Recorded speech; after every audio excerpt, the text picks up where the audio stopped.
बिल्कुल, देखिए trade setup बढ़िया हुआ है। डीआईएस की बाइंग है 3100 करोड़ की और एफआई की बाइंग है 200 करोड़ की। कितने दिनों के बाद ये आप बाय नंबर देख रहे हैं? 13 दिनों के बाद। 13 दिनों के बाद एफआईएस की कैश में खरीदारी है।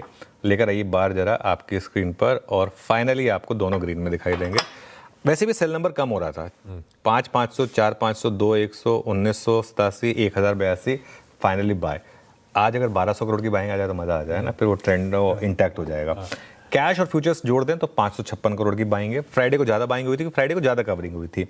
इंडेक्स फ्यूचर्स में बाइंग है 330 करोड़ के करीब की और स्टॉक फ्यूचर्स में बाइंग है करीब 27 करोड़ की।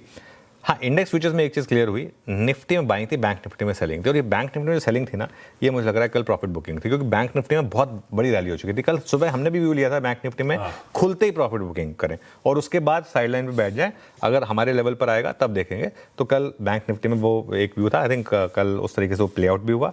अगर आप ट्रेंड देखेंगे तो लगातार निफ्टी में अब 4 दिन हो गए बाइंग के।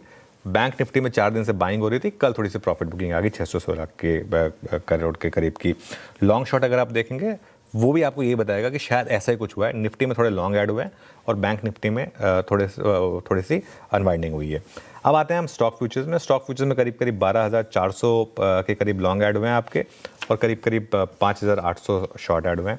एफआई का लॉन्ग शॉर्ट कुल कल बहुत ज़्यादा चेंज नहीं है, 2.43 लाख का 2.41 लाख हो गया, 12.35 का 12.70 हो गया, लेकिन फिर भी 12 दिनों का सबसे अच्छा लॉन्ग शॉर्ट रेशियो है और 5 दिनों में 36,000 शॉर्ट कवर हुए हैं।